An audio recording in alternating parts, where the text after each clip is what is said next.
Aujourd'hui, je vous emmène à la découverte de l'église de Smyrne et l'église de Philadelphie. À l'église de Smyrne, Jésus dit « Je connais ta pauvreté ». On peut le lire Apocalypse 2,9. Et à l'église de Philadelphie, Jésus dit « Tu as peu de puissance ». Apocalypse 3, verset 8. Au hit-parade des églises, ces deux églises seraient donc classées dernières. Or, ce sont les deux seules à qui Jésus ne fait aucun reproche. Elles ne reçoivent que des éloges. Ça, c'est une leçon pour nous. Le palmarès des hommes est différent de celui de Dieu. Les hommes évaluent les églises selon deux critères, le critère de la prospérité et le critère de l'onction. Aucune de ces deux églises ne serait donc qualifiée. Mais Dieu dit à Smyrne, je connais ta pauvreté, et pourtant tu es riche. Il a dit à Philadelphie, je sais que tu as peu de force, et pourtant tu as été fidèle à ma parole. Oui, on aura des surprises au ciel, au jour de la grande évaluation.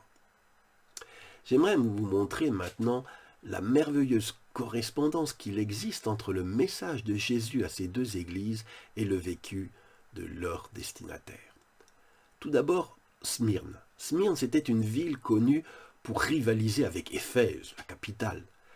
Elle n'était pas la première en nombre, mais elle voulait absolument cette première place et sut la gagner par sa beauté. Eh bien, ce n'est pas par hasard que Jésus se présente à cette église. Apocalypse 2,8, voici ce que déclare celui qui est le premier et le dernier. Un petit message en passant pour rappeler à cette église ambitieuse, cette ville ambitieuse qui est le vrai premier. Jésus se présente aussi comme celui qui était mort et qui est revenu à la vie. Là aussi, ce n'est pas un hasard. Smyrne avait été rasé en 600 avant Jésus-Christ, rebâti en 290 avant Jésus-Christ, et un historien de l'époque dit que Smyrne avait connu la mort et la résurrection. Quand Jésus se présente donc à eux comme celui qui était mort et qui est revenu à la vie, c'est un petit clin d'œil à leur histoire. Jésus, c'est un champion de la contextualisation. Il s'adapte à ses auditeurs pour mieux faire passer le message. Smyrne était aussi appelée la fidèle parce qu'elle était connue pour sa loyauté politique. Un temple à la déesse de Rome recevait tous les citoyens romains convoqués et ils devaient y dire « César est le Seigneur » en y brûlant un peu d'encens. Et une fois ce devoir civique accompli, les citoyens recevaient un certificat sur lequel il était écrit « Nous t'avons vu sacrifier à notre Dieu ». Smyrne était donc vraiment la ville fidèle à César. Et du coup, les chrétiens qui refusaient de plier le genou devant César, eh bien, on leur confisquait leurs biens en représailles. Certains de vous qui m'écoutez, vous connaissez cela. À Smyrne, il y avait aussi une communauté juive très importante. Lorsque certains juifs se convertissaient, ils étaient considérés comme apostats et dénoncés aux autorités romaines. Polycarpe, qui a été le responsable de l'église de Smyrne, était un disciple de l'apôtre Jean, et il a été dénoncé par les Juifs comme étant destructeur des dieux romains. Un comble, des Juifs monothéistes accusant les chrétiens d'être destructeurs des dieux romains. Et l'histoire rapporte que Polycarpe a été brûlé vif un jour de sabbat. Certains d'entre vous qui m'écoutez savez aussi ce que c'est que d'être rejeté à cause de votre conversion au Christ. Et le plus triste, c'est que souvent le pouvoir religieux va s'associer au pouvoir politique pour persécuter les disciples de Jésus. Il y a un proverbe en français qui dit que l'habit ne fait pas le moine. Vous savez, extérieurement, on peut être religieux, on peut être même circoncis dans sa chair et s'opposer à Dieu. Jésus dit, je connais les calomnies que tu subis de la part de ceux qui sont juifs et se disent juifs et ne le sont pas. Voyez-vous, la circoncision qui compte pour Dieu, c'est celle du cœur. Et à ces chrétiens persécutés de Smyrne, Jésus écrit, sois fidèle jusqu'à la mort, et je te donnerai la couronne de la vie éternelle. Chez les Romains, la couronne de laurier, c'était la récompense des athlètes victorieux. Philadelphie maintenant. Philadelphie était une ville frontière, elle était appelée la porte de l'Orient. Elle devait propager la culture grecque auprès des barbares de la Phrygie. Le temple du dieu Janus avait pour symbole la clé. Eh bien, vous savez justement comment Dieu s'adresse aux chrétiens de cette ville de Philadelphie. Nous lisons verset 7. Voici ce que déclare le Saint, le véritable, celui qui a la clé du roi David, celui qui ouvre et personne ne peut fermer, celui qui ferme et personne ne peut ouvrir. Je connais ta conduite et j'ai ouvert devant toi une porte. Toi, la ville qui est la porte vers l'Orient, j'ai ouvert devant toi une porte que nul ne peut fermer.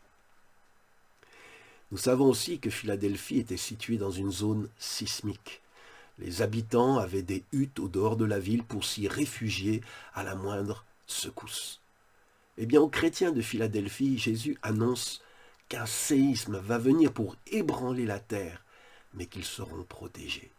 Je lis verset 10, « Puisque tu as gardé mon ordre d'être persévérant, moi aussi je te garderai à l'heure du malheur qui va venir sur le monde entier pour mettre à l'épreuve les habitants de la terre. Je viens bientôt, tiens fermement ce que tu as, afin que personne ne prenne ta couronne de victoire. » Et Jésus ajoute, « Le vainqueur, j'en ferai une colonne dans le temple de mon Dieu, il n'en sortira plus jamais. » Dans ce contexte sismique, quelle belle image de réconfort que Jésus promet à ses disciples en disant « Ne craignez rien, tout ce qui pourra faire trembler votre ville, je vous protégerai, je vous garderai, je ferai de vous des piliers immuables, imbougeables. » Philadelphie, enfin, était appelée la Petite Athènes, car il y avait beaucoup de temples dans la ville. Et pour mettre un de ses fils à l'honneur, on avait l'habitude de graver son nom sur la façade d'un des temples, comme un mémorial. Eh bien, Jésus promet à ses enfants dans cette ville d'écrire sur les murs du temple de Dieu que nous sommes, nous, chrétiens. Jésus dit, « J'inscrirai sur lui le nom de mon Dieu, le nom de la ville de mon Dieu, la nouvelle Jérusalem qui descend du ciel envoyée par mon Dieu. J'inscrirai aussi sur lui mon nom nouveau. » Les chrétiens de cette ville comprenaient très bien ce langage. Dieu va graver son nom sur moi.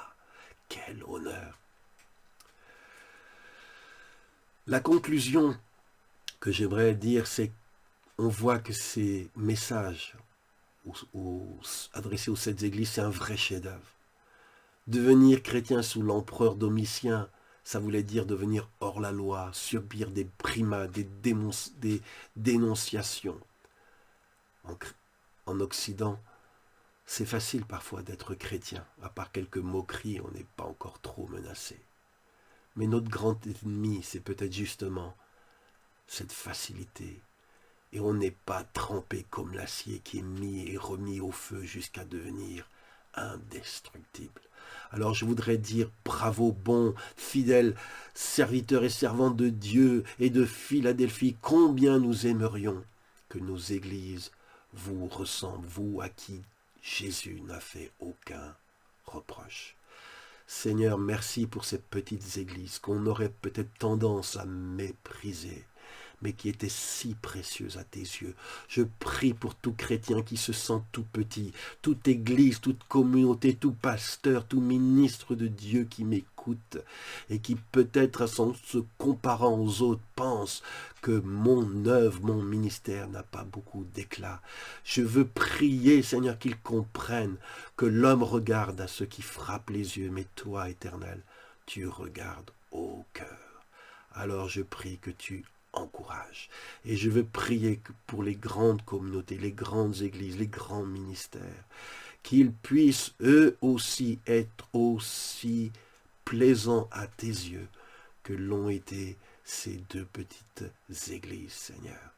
Que tu n'aies pas de reproches à leur adresser. Béni soit ton nom. Amen. Pensez à partager ces messages, les faire connaître autour de vous, s'ils vous bénissent, et à vous y abonner. Et je vous encourage à vous connecter vendredi prochain. Nous examinerons la lettre à l'église de Sardes. À vendredi.